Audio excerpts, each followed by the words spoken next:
2016ல நீங்க அ தேர்தல்ல போட்டியிட ஆரம்பித்தீங்க. இப்போ வந்து கிட்டத்தட்ட 8 விழுக்காடு ஓட்டு 8½ விழுக்காடு. 8½ விழுக்காடு ஓட்டு நீங்க வாங்கி அ எல்லாரும் என்ன எதிர்பார்த்தோம்னா, நீங்க வந்து ஒரு கூட்டணியில சேருவீங்க. இல்லன்னா, நீங்க வந்து ஒரு ஒரு தனி கூட்டணிய வந்து உருவாக்கிடுவீங்க இந்த இந்த முறை அப்படின்ற மாரி நாங்க எதிர்பார்த்தோம்.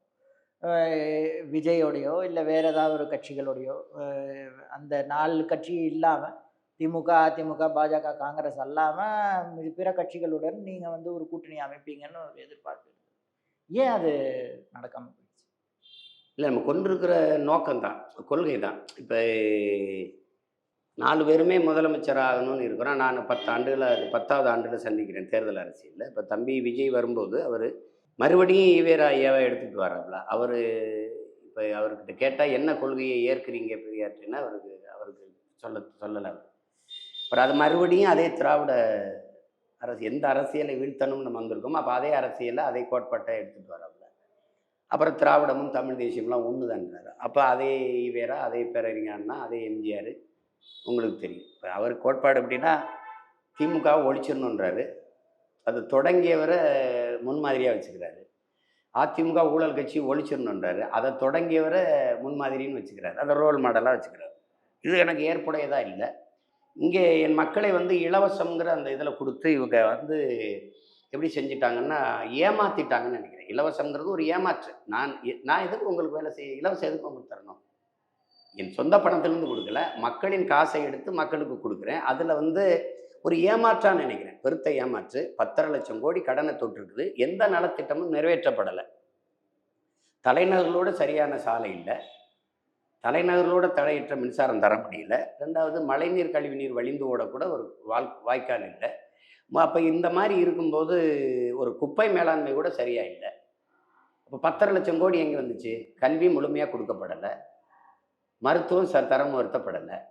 ஆனா ஆண்டுதோறும் நிதிநிலை அறிக்கை வந்து கூடிக்கிட்டே இருக்கு. 500 கோடி, 1000 கோடி ஏறிக்கிட்டு இருக்குது. பணம் பட்ஜெட்ல கூடுது, தரத்தில கூடல மருத்துவம். அப்ப அந்த மாரி கேக்குது பாருங்க. அப்ப இந்த கட்சி ஆட்சிகள் வந்து இது 2000 குடுக்குறேங்குது, அது 2000 குடுக்குறேங்குது. இவர் 2500ங்கிறாரு. ஒருத்தர் 3 எரிகாற்று உருளைங்கிறாரு. அத சிலிண்டருங்கிறாரு. இவர் 6 சிலிகாற்று உருளைங்கிறாரு. இத கேட்கும்போது சிரிப்பா இருக்கு. எங்கிருந்து எடுப்பீங்க, குடுப்பீங்க? இல்ல மத்த கட்சிகள்லாம் இருக்கா? கம்யூனிஸ்ட் கட்சிகள் இருக்கு. அவங்களோடலாம் நீங்க பேச அவங்க வந்து முயற்சி செஞ்சு அதான் அவங்க தேசிய இன உரிமைக்கு நிக்க மாட்டாங்க. அவங்கள பொறுத்தவரைக்கும் அவங்க எந்த கட்சி வெல்லுதோ, வாக்குக்கு காசு குடுக்காம வெல்ல முடியாதுங்கிற நிலைப்பாட்டுக்கு அவங்கலாம் வந்துட்டாங்க. அப்ப திமுக மாரி கட்சிக்கு இருந்தா, அதுவே காசு குடுத்து வெல்ல விட்டுரும்னு நெனைக்கிறாங்க. விசிக, பாமக இருக்காங்க. அவங்க யார் கூடயாவது பேசுனீங்களா? ஏதாவது ஒரு இல்ல உரையாடல் நடந்ததா? அவங்கலாம் வரமாட்டாங்க. ஏன்னா அவங்கலாம் வந்து திராவிட சித்தாந்தத்தோட அது அப்படியே கரைஞ்சிட்டாங்க. அவங்க சரியா வராது. 2வது நீங்க ஒரு ஒரு சாதி கட்சி, ஒரு மத கட்சிய சேர்த்துக்கிட்டு நிக்கிறது சரியா வராது. நாங்க ஒரு பொது ஒரு இயக்கம். நாங்க மெதுவா வருவோம். ஆனா எல்லாருக்கும் பொதுவா வருவோம்னு சொல்றதுக்கு காரணம் அதுதான். இப்ப நான் ஒரு கட்சி உங்க சாதிய சேர்த்துக்கிறேன். அந்த சாதி போடாது. இங்க எல்லா சாதிக்கும் தலைவர் இருக்கிறாங்க. எல்லா மதத்துக்கும் தலைவர் இருக்காங்க. இது எல்லாருக்குமா சேர்த்து ஒரு அரசியல் இருக்கா? ம். இல்ல. அப்போ ஒரு அரசியல் வேணும்ல. அதுக்கு தான் நாங்க இதோட சேரல. இவர சேர்த்தா வராது, அவர சேர்த்தா வராது. இதுக்குள்ள போய் சேர்ந்தா நானும் ஒரு கட்சி ஆயிருவேன். ஒன் ஆஃப் தி பார்ட்டி ஆயிருவேன். அப்ப இதுக்குள்ள போய் கூட்டணி வச்சவன் வளர்ந்திருக்கான்னு சொல்லுங்க. நான் போய் சேர்ந்து வளர்றேன். ம். இருந்த வாக்கை இழந்திருப்பானே ஒழிய, இல்ல அது புரியுது. ஏன் நீங்க தலைமையா இருக்க நம்ம தலைமையில யார் வருவா? நம்ம தலைமையில யார் வருவா? புதிய ஆற்றல் நான் சேர்த்துக்கிற மாரி ஒரு ஆற்றல் யார் இருக்கா? எங்கூட சேர்ந்து நிக்கலாம். நானும் தம்பி விஜய் நின்றுக்கலாம். அவர் வரும்போதே கோட்பாட்டு அளவுல மாறுபட்டுறார். ம். அவராவது அத விடுவாருன்னு பார்த்தா, அவர மறுபடியும் அதே இலவசம், அதே நான் வந்து 2000 குடுப்பேன், 2500 குடுப்பேன், 6க்கு குடுப்பேன், தாலிக்கு தங்கம் குடுப்பேன், அப்புறம் வெல்கம் கிட் ஆனா, குடுப்பேன். நீங்க அப்படி யோசிக்கலையா? அண்ணன்கிட்ட அதிகாரம் வந்ததுன்னா, நாம குறைந்த சீட்டு எடுத்தாலும் நம்ம அதிகாரத்த வைத்து சில வேலைகள் நம்ம செய்ய முடியும் நம்மளுடைய இது அப்படின்னு நீங்க நினைக்கலையா? அப்படி குறைந்த சீட் எடுத்து கூட்டணியில போய் 15, 20 சீட்டு, 25 சீட்டு வென்றவர்கள்லாம் செஞ்ச ஒண்ணு சொல்லுங்க. இல்ல வென்று அவங்கள மாரி நீங்க உங்களுடைய இது வேற மாரி இருக்கலாம் இல்லையா? உங்களுடைய அது இல்ல. நீங்க நம்ம ஒரு கூட்டணி வச்சு வென்றோம். அந்த கூட்டணி ஆட்சியில இருக்கு.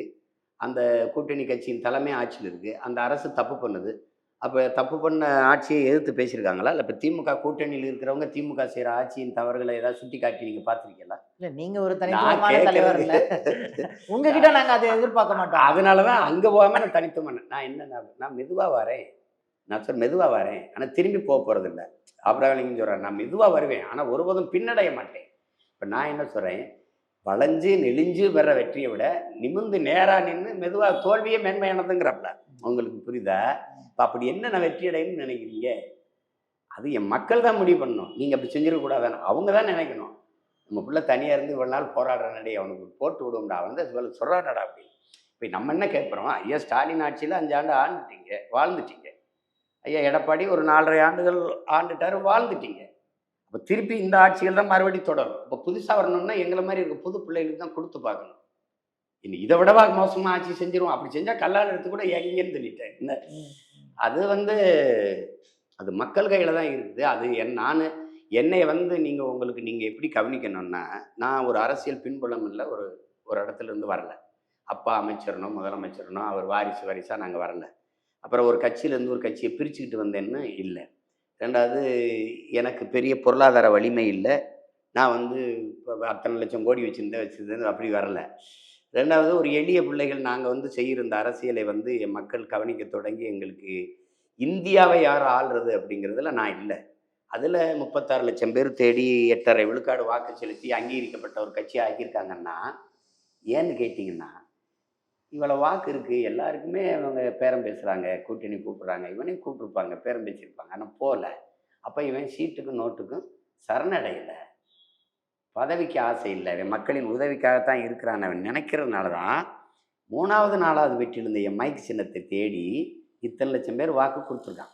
இப்போ நான் கூட்டணின்னு போனேன்னா காரி துப்புவான். இந்த நாட்டில் நல்ல அரசியலுக்கு நம்பிக்கையெல்லாம் போயிடும். வரவனா அப்படி தாண்டா பேசுவான், கடைசியாக வியாபாரம் பண்ணி அரசியல் விடுதலைன்னு வருவான், அப்புறம் அரசியல் வியாபாரத்தில் முடிப்பான்னு வந்துடும். அதனால என் மக்கள் தருகிற வெற்றியும் தோல்வியும் எனக்கு சம அளவு மகிழ்ச்சியானது தான். உங்களுக்கு புரியுதுன்னு நினைக்கிறேன். அதனால என் தத்துவம் தனித்துவமானது, குழப்பமில்லா தெளிவான கொள்கை, குழப்பமில்லா முடிவு. அதில் என் கொள்கை என் தத்துவம். இப்போ நான் சொல்கிறேன் இப்படி செய்வேன்னு, அது அண்ணன் சொல்கிறது நல்லா இருக்குது, இவர் சொல்கிறது நல்லா இருக்குது, இவரோட போய் இவருக்கு வலிமை சேர்ப்போன்னு வந்தால் சேர்ப்போம். ஏன் நாம் போய் கூப்பிட்டு அவர் எவ்வளோ கொடுப்பீங்கன்னு, கூட்டணிக்கு எவ்வளோ கொடுப்பீங்கன்னு பேசிக்கிட்டு தானே போகிறாங்க எல்லாரும்.